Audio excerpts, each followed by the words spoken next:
Hi, good afternoon. Welcome to the Jon Gaunt broadcast podcast, whatever you want to call it. Today, we're going to talk about illegal immigration. We're going to talk about the people who are arriving at Dover.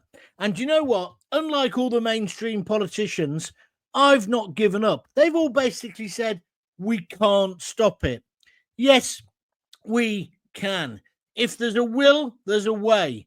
As proved now by Donald Trump, it looks today, the breaking news is that he's got some kind of peace deal in the Ukraine. But look what he's done with the southern border in the States. He's just swamped it and he's stopping it. The migration is still there, but it's diminished massively.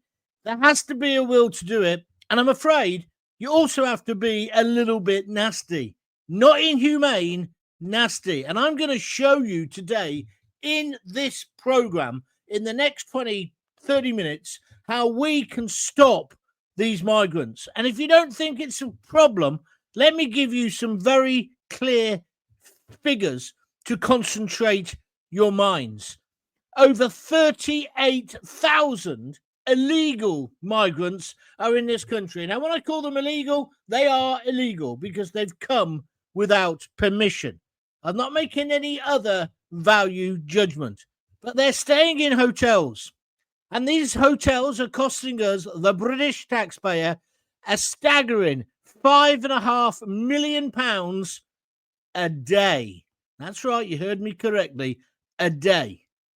It's absolutely clear that this government is not managing it correctly. Despite the promises from Sir Keir Starmer to end the asylum hotels, and of course Rishi Sunak for the Conservatives before to stop the boats. He was going to stop the boats. The cliche Starmer has is we're going to smash the gangs. Neither of them did that. Illegal migration is still continuing to surge, with over 6,000 migrants arriving via the channel in this year alone, in 2025, and we're not even at the end of March. And in total now, I think we're just under 30,000 illegals have entered the UK since Labour came to power. Now, I just want to stress something. I'm not going to just bash Labour in this. It's the whole political class. How do we solve the migrant problem? Because they've both had a go at it and they've both failed because they namby-pamby around. And I've got a simple question. If army camps and army barracks are good enough for our boys who are willing to lay down their lives and shed their blood for our great country, why aren't they good enough for illegal migrants? Why can't we put them in tents, proper food facilities, showering facilities and the rest of it? But why can't we do that? It's good enough for our boys and our troops. Why isn't it good enough for the migrants? Have you got a view? I am taking your opinions if you wish to join in. Just tap a little note up on the side. We're live on YouTube. We're live on Facebook. And of course, we're live here now on Twitter as well. So you can get me wherever you fancy. But we're going to have this proper debate. It isn't going to be a racist, all migrants are coming here just for a handout.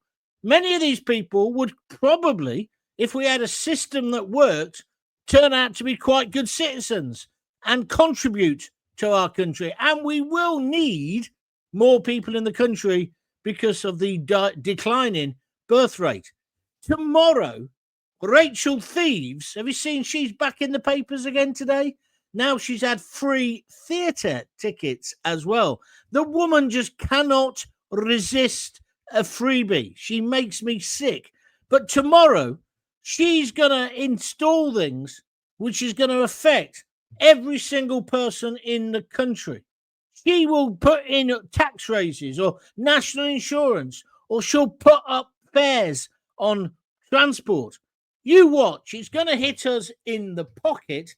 And some of this money is going to pay for the illegals. I'm sorry, with the numbers where they are now, we cannot continue like this. Do you agree with me? Let's just look at those figures again. £5.5 million a day is what it's costing us to keep them in hotels. You've probably seen in the news a big hotel group have had their contract removed today. And you probably think, well, that's a start. Yeah, Stay Belvedere Hotels, they're called. They've been stripped of their contract because there's concerns about their performance and their behaviour, although the government won't say anything more than that, so we don't know what it actually means. But they manage 51 hotels across England and Wales. They house asylum seekers. Now, listen to this. They made record profits of over 50 million pounds last year alone. Now, they can't lose their contract until 2027 or the end of 2026 because of the way the contracts are written. Who is in charge of this? Basil Fawlty would make a better job than whoever is in charge of the Home Office, or not in charge of it, as it appears to be. We need somebody to get in there and get it sorted. Now, my view is simple. I don't understand why they're going into hotels. And the government are now suggesting, oh, we might be putting them into houses or bed and breakfast. That's just because it's cheaper. That's like care in the community. Do you remember when they cut and closed down the big sanitariums? What it meant was they were playing a Russian roulette with our safety. Well, I don't want them to do that. Do you? I want them to look after us, and I want us to care for the migrants. But we have to reduce, there's two things. One, you have to reduce how many are getting in the first place, which means you have to do what Trump said. And where there's a will, there's a way. How come we can suddenly find troops to go to Ukraine, nothing to do with us? And of course, now we're not going to need to do that because it looks like what's his name? Trump has actually got a deal. So if there's a peace deal between Russia and Ukraine, let's use some of our guys, as Trump has done on the Mexico border, the southern border, to secure our borders. The beach at Dover is not that long. We can just go up and down, and we just blow a whistle, a bit like when I was a kid at Livingston Baths or Coventry Swimming Baths, and they'd say, get out, those of you with such and such a band on. We'd have to say no, like I've done on my little illustration here. Charity has to begin at home, and I'm sorry, we're full. That's what we have to say. Now, if there was a humanitarian crisis, that's a slightly different situation. But we can't allow this to continue. And if that means we have to build centres in France to process these people, which is the last place they were in, let's do so. Let's get a deal with France. Because also, when they're in France, have you seen the so-called jungle at Calais? They're not staying in hotels in Calais.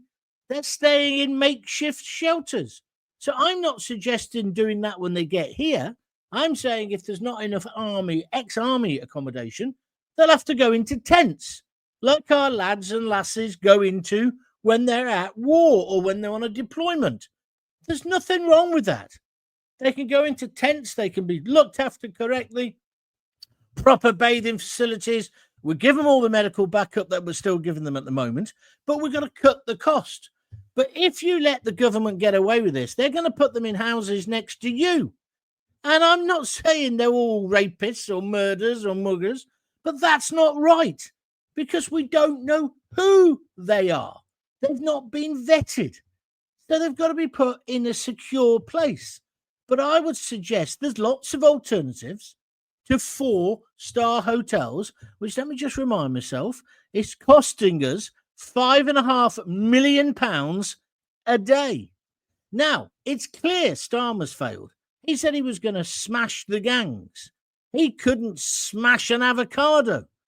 We've also got a position where Rishi said he was going to stop the boats. He hasn't. All of them, because they're so woke, they're so politically correct, they don't want to be described as the nasty party. Well, what's nasty about saying we're protecting our borders? The answer is there's nothing nasty about that at all. Every country has a right to a border and a right to patrol it and protect it. Now, the next thing is you'll say, well, what about the EU? I thought we had Brexit to regain control. Well, that hasn't happened, has it? So if it means we've got to leave the Human Rights Act, we'll have to do it. But let's get a politician with a backbone, with credibility, who could put forward positive suggestions for how we solve this logjam. Because what we can't do is allow it to continue. You just can't allow this to continue. It's no good for us, the British settled community, and I think it's probably no good for the people who are trying to get in either. It's continuing to surge. 6,000 migrants just via the channel. These are the ones we know about, in 2025 alone, in 3 months. In total, 30,000 illegal migrants have entered the UK since Labour came to power. Now, please don't interpret this as me having a go at Starmer. He's only just started and he has returned some people, although it was a bit of a con trick. It was a bit of smoke and mirrors. He's not returning the people who have arrived today. Anyone who arrives, we need a position where they would just say, no, sorry. And the big mistake Starmer made was he got rid of Rwanda. Now, I wasn't keen on the Rwanda scheme. I thought it was ridiculous. But maybe it would have worked as a deterrent. And on reflection, would Starmer not have been better to try it? Instead, he got rid of it with his sixth formers. And what did he replace it with? Zero. Nothing. He's replaced it with nothing. And that's a problem. We've got places offshore. I'm not suggesting the Isle of Wight, but we have got islands, haven't we, where we could send these people and they could be processed.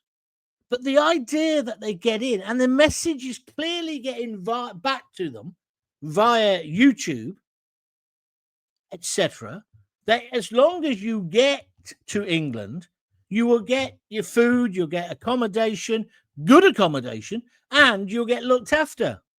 I'm not suggesting we're giving them loads of money. We're not. That's all myth and nonsense. I'm not suggesting it's even easy for them. It's not. But we need to make it a bit more difficult. Del Boy, evening, John. What we do is send these illegals back to their own country. We tell those countries if they don't take them back, we'll stop any foreign aid to their country. Well, that could be part of it, Del Boy. Of course, one of the problems is you don't necessarily know what country they've come from. And if they don't accept them, there'll be a logjam there. But I take your point. We certainly shouldn't be given foreign aid. Well, we shouldn't be given foreign aid at the moment anyway. We're in a crisis situation. And let me just repeat to you what the title of today's show is. Charity has to begin at home. So we've got to stop foreign aid anyway.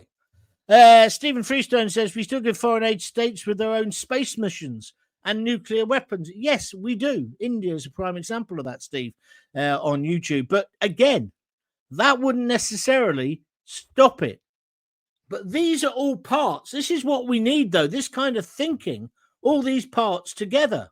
And we need to send back videos showing people that you don't necessarily get a 4-star hotel at I think it's £147 a day per migrant. You're not going to get that.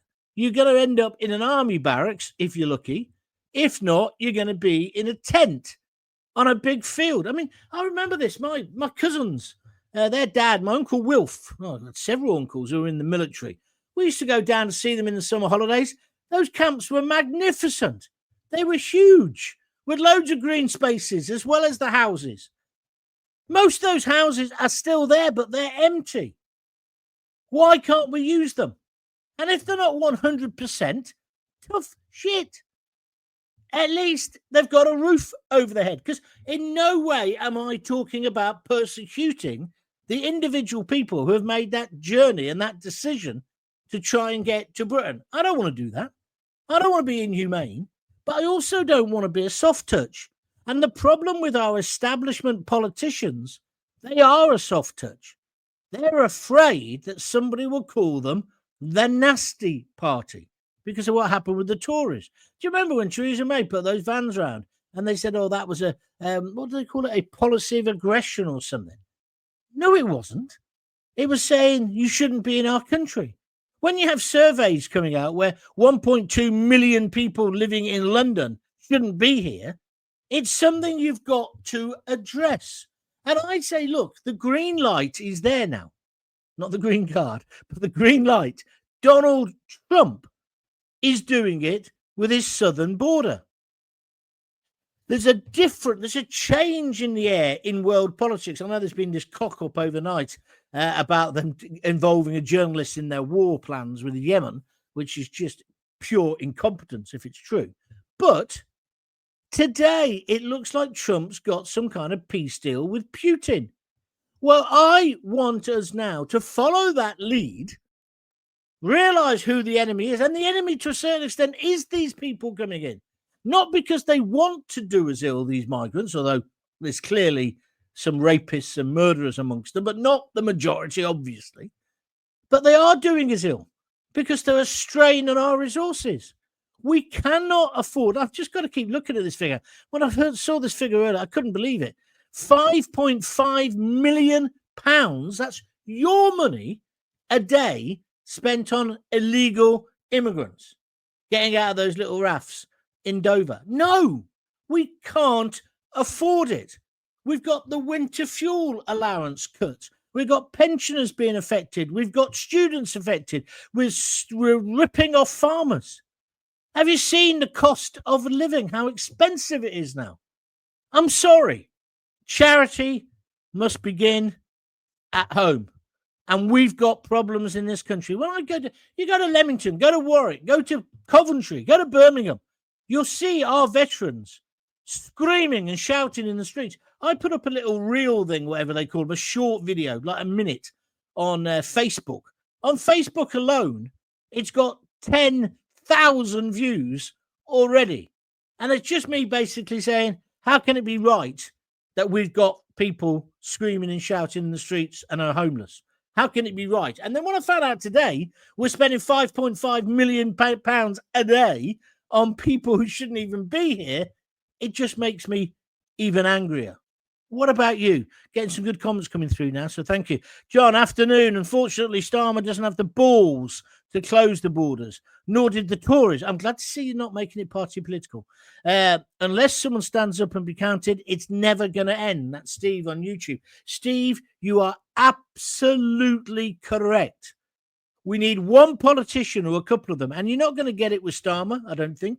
You're not going to get it with Yvette Cooper. See, Starmer will be tough on you for hurty words on YouTube. It'd probably be tough on a couple of boys in, I don't know, Aldershot or Catterick, get a bit boozed up one weekend on Friday or Saturday, end up having a scrap and say something they shouldn't say. It'll be tough on them. They'll have them in the slammer. But why can't it be tough on these illegals? Because they are illegal. Even if they're fleeing persecution, they're still illegal. They haven't gone through the right channels. Now, I'm not saying, I hope you notice within this, I'm not saying within all of this, stop it. I'm also not being a ridiculous ideologue thinking we can get it to zero. Of course we can't. But what we can do is stop believing there's nothing we can do. That is the language of defeatism. If we'd done that in the Second World War, when Hitler was just about to invade, I always think of the beginning of Dad's Army. Who do you think you are kidding, Mr. Hitler? And there's all those Nazi flags, and they're all coming through Europe. You know the bit I'm talking about? And then suddenly the song changes, and we stop him, right? I know it's a farce. I know it's a joke. But that's basically what we did. We didn't just say, okay, Adolf, it's all yours. We didn't. We fought them on the beaches, like Winston Churchill said. We fought back. We fought for democracy. We fought for a land fit for heroes. We fought for a place where there'd be free speech. Look at what we've got. Do you see where I'm coming from? So we've got to, as a country, as a class, and the politicians, if they can't do it, we've got to get rid of them. Now, if reform would stop, I mean, that's today, there's been this pathetic thing about the King's Council had said something about Lowe and yeah, he's this and he's that. Listen, I don't care what Lowe's been doing, unless he's been raping women, obviously. What I'm saying is, can you not get together for the good of the country, Nigel and Rupert and the rest of you, Ben Habib, and put the country first? Or are you going to keep squabbling while Rome burns? They're at the gates. They're inside the gates. We don't even know how many of these people might be of a terrorist mind. We have had violent incidents, haven't we? And again, I've got to state, I'm not saying everyone who's coming in is like that, because they're not, clearly. But we've got to sort it out. And if that means we've got to threaten France a little bit, because clearly they're going, whoa, on you go, come this way to Calais. They're letting them get in the boats. I was thinking about this. I know that's a massive stretch of coastline. But if we put our boys in there with the French, could we not stop them? Could we then not come to a deal with France? Because, remind me, didn't we give France millions and millions of pounds to sort this out for us? Well, let's sort it out with them. We've got to stop them leaving in the first place. But the PR exercise is to show them they won't be welcome. Then if they do come, they'd get looked after. They get put in an army tent. They'd get 3 meals a day. But they ain't going to get 4-star luxury with a nice hot shower with squeezy soap. No, they're not. They're not going to get that. And that's got to stop today, well, more or less. So, and this company making £50 million last year. It's funny because I only said to Lisa the other day, I wonder how much these hotels are making. I've got a friend who's got a hotel. He was offered to do it, and he said no. He said, I would have no business afterwards. I'd be quids in for a few years. But then what would the hotel look like? Where would I be?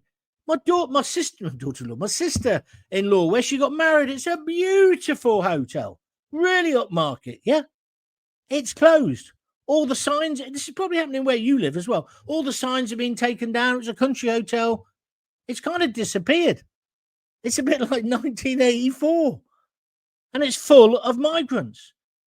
Now, they need somewhere to go because our government is too, and Starmer and Rishi and the Tories, they're too lily-livered to say, you come, you're going in a tent. Now, these aren't tents like we know tents, are they? They're tents with proper beds inside and everything, and kitchens and bathrooms and all the rest of it. I keep coming back to this. If it's good enough for our boys, it's good enough for a migrant. Let's take some more views. Trump threatened South American countries to accept illegals back or aid would stop. It has worked. We have to try something. I think you're right. I'm not against that idea, Del. I'm saying it's part of a strategy. It's all going to be part of a strategy. Paul Smith Fox on Twitter or X says, how stupid does two-tier Keir think we are when he says he'll solve the housing crisis? We don't have a housing crisis. We have an immigration crisis. Well, I agree with a lot of that, Paul, although I think we've got both. I think there is a housing crisis. I don't think there are enough houses for the people who are already here, right? But there certainly is no point in building all these new homes because who's going to get them? And again, I'm not being a racist. Those people, the migrants will get them first because their need will be greater than yours. It is the old cliche of, oh, I've been on the council list for ages, but so-and-so's just arrived and they've got 15 kids by 25 different fathers. You know what I'm saying? So when Angela Rayner brags about 1.5 million houses and concreting over the green spaces of our great country, that's what she's talking about, effectively. She's too thick to realise it. Or maybe she thinks we're too thick to realise it. I don't want to be inhumane. I want these people to be looked after. And I tell you what, if they've got a skill, if we find out some of these people are brain surgeons and rocket scientists and all the rest of it that we're told, get them working. This blanket ban that we've got, this blanket ban, nobody can work. That's ludicrous. Absolutely ludicrous. We need some people who have got the right skills. I'm going to be even more controversial after this, Sip.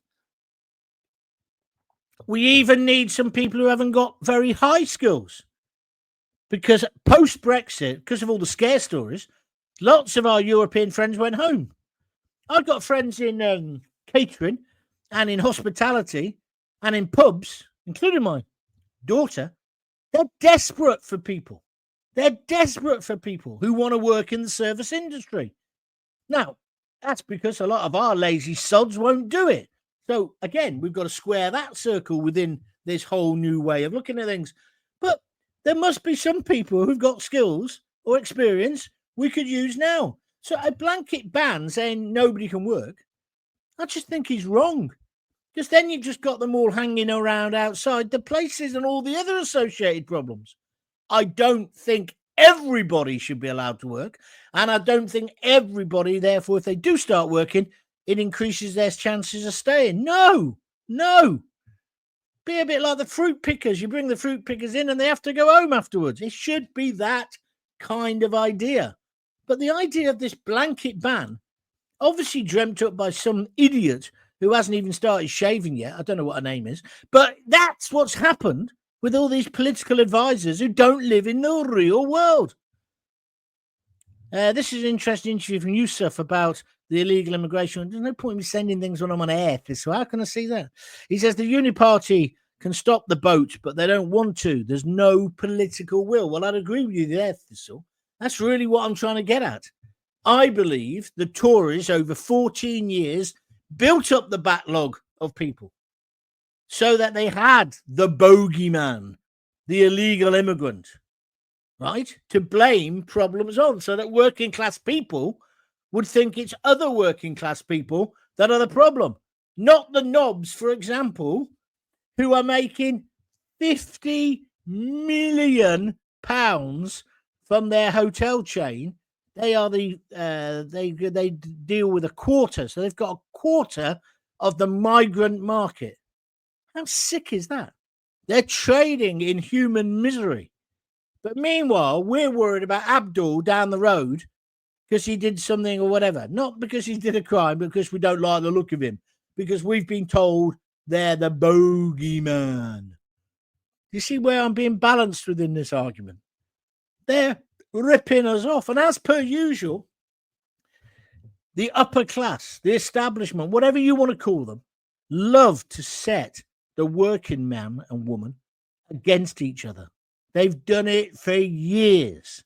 They are the root of racism. You know, when they talk about, white working class boys being racist, no, it doesn't come from the working class.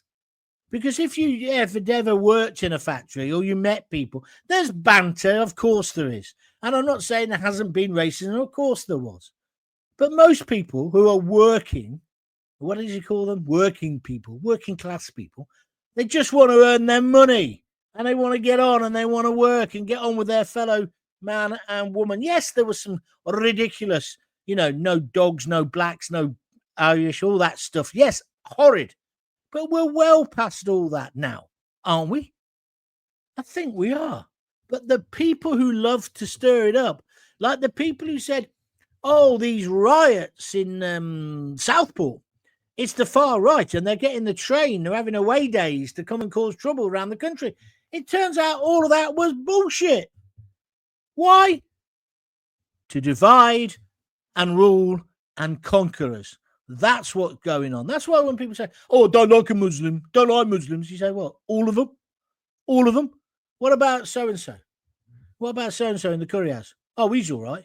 Oh, so he's okay, is he? What about the bloke who's going to be driving the Uber later? The nice Uber driver, the one we like, got a clean car, him.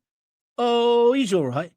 And it goes on like that. That's why racism is so dense and so thick, and they use it against us.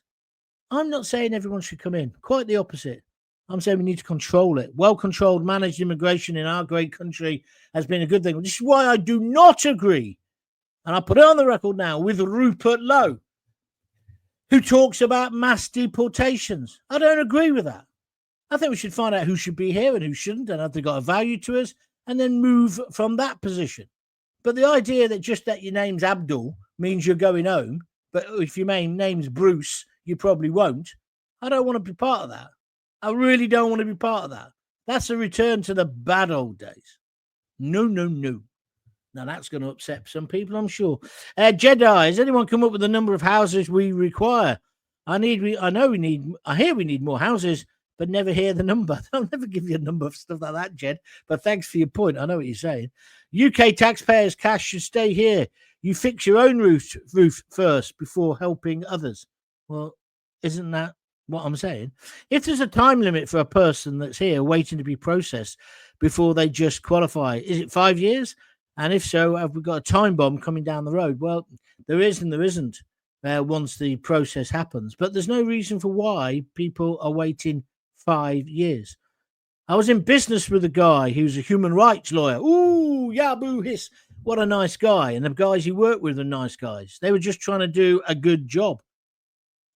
The bottom line is a lot of these graduates who are coming out of law school, they could be used to reduce the immigration queue as quickly as possible. And that's what we should be doing.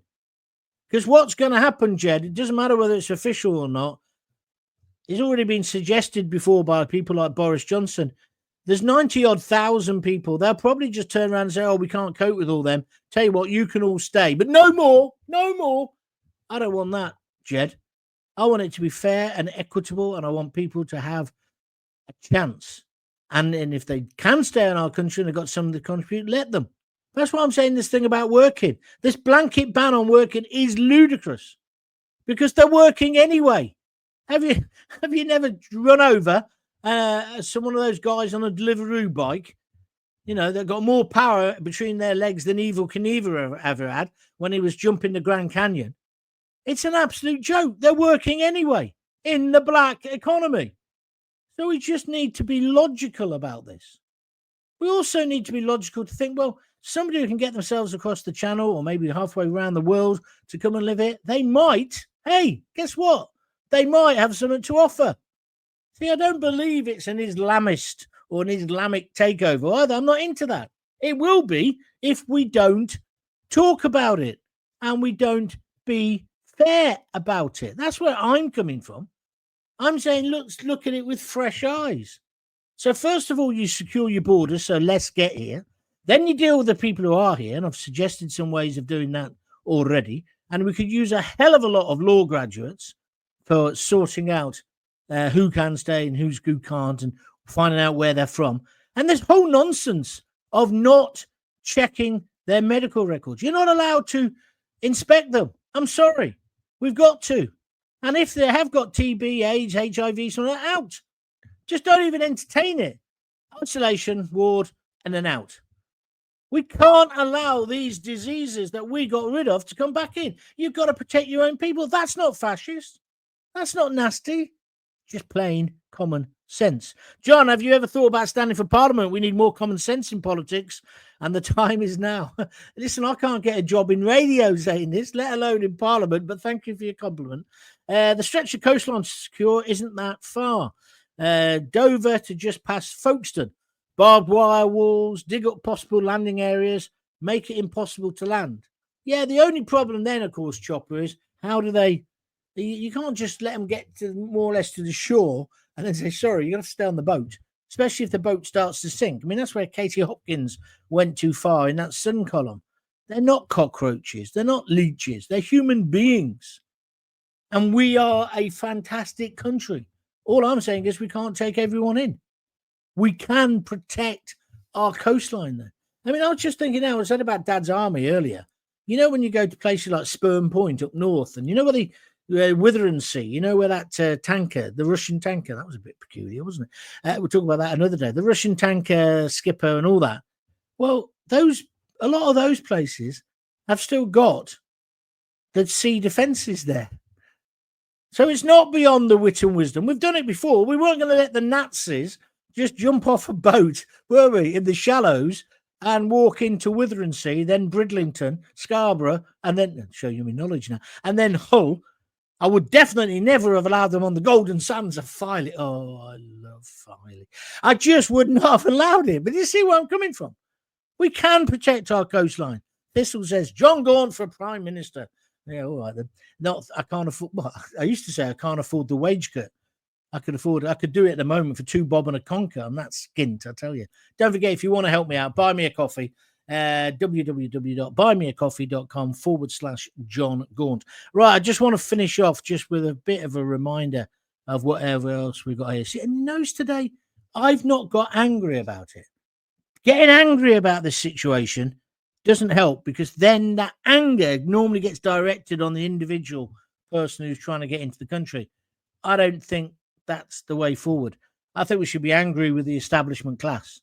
Them up there, as Frankie Howard would say. They're the ones who are causing the problem, not the individuals who are just trying to better their life. £5.5 million a day. 38,000 migrants at this moment are housed in hotels across the country. 38,000. That's before you think of the knock-on effect. All those catering staff, all the wedding staff, the photographers, the bands who can't perform anymore because the hotels now are full of migrants and they don't have as many staff. This is a failure of the entire political class, especially after Brexit. We voted to regain control of our borders, and they've failed us. The EU must be laughing their duck off at us. Why can't our politicians fix the problem? It's simple. Tougher deterrents. And then solutions to end hotel accommodations, because they're draining public funds. Money that we haven't got. You know, tomorrow there's talk that she might even start means testing the pension. I just remind her, Rachel Thieves, the pension is not a benefit. We've all contributed. It's ours. You can't steal that. You steal that, there'll be a revolution, in my opinion. We need tougher deterrents. We need to end the hotel accommodations, and we need to end that more or less overnight. You see, when our army goes to war, how quickly they can build tent cities. So are you telling me we couldn't get all those tents up over a weekend? Places like Catterick and old airfields. Marsden, what's that place? Marston, where they wanted to open a new London airport. There's loads of places. Let's get it sorted. Are you with me or are you against me? And if they don't want to do it, why don't they want to do it? Could I humbly suggest it's because they, the people in power, that's the multinational companies, the World Economic Forum, whatever you want to call them, the politicians, the ones who are already sorted, they don't want to sort it out for us. They want us to fear the new, fear the unknown, fear the immigrant. Don't play their game. The enemy is within, and it's not new arrivals who wear sandals necessarily. It's not. It's the people in power, the people who haven't addressed this. Jackie Ward, she can be the last one today. I've had enough of this country and all the wokeness. If I wasn't so broke, I'd leave. I feel the UK is the laughing stock of the world. Well, yes, Jackie, but if we leave, we give away our country. We give away our country. Again, not to the new arrivals, really, but to those people who are managing this and engineering this. None of this is an accident. You don't get to 55 million quid. What was it again? 55 million a day, do you? You don't get to that kind of bread by accident. Do you understand what I'm saying? That's design. What was it again? Let me just check. 5.5 million a day. That's design. And it's clear what's happening. It's absolutely clear. And they'll pontificate about it and they'll do nothing. There was an emergency question in the House today about this hotel firm getting the bullet. There really needs to be a question about why have they earned so much money? I don't understand it. Why are they charging 147 quid a night? I mean, I wouldn't pay 147 quid a night to stay in a Hilton 3-star or 4-star, would you? I wouldn't pay that. So why are we paying it for a migrant to stay there? They'd have cut everything to the bone. Like I said before, they haven't really got the bars and the restaurants open. It isn't really the hotel experience, is it? It's a joke. They're taking the PISS out of us. I'm going. I'll be back tomorrow because we've got to speak about this spring statement that she's going to issue. What's this? Hanlon's razor don't attribute to malice, that which is explained by stupidity. Oh, yeah, I understand. They surely can't be that stupid, so it must be done through malice, says Steve Palmer. That's what I'm getting at, Steve. It's deliberate. It's deliberate. If you're talking about the establishment, it's deliberate. They're the ones taking our country away. All right, I've had enough. If you have got kids, give them a kiss, give them a hug. Don't forget to tell them you love them. Thanks for watching. If you're watching on repeat or listening on the podcast, that's great as well. Thank you. I'm sorry I did this one at 5. There were other things I had to get sorted today. I'll try and do one tomorrow, maybe 6-ish, but we'll see where we are. So thanks for joining. Thanks for listening. Thanks for telling everyone about it. Thanks for retweeting it. And thanks for your donations as well. Oh, and subscribe for free to my YouTube channel. I'm trying to build that up. It all helps. That's it then. Got kids. Give me a kiss. Give me a hug. Don't forget to tell them you love them. See you later.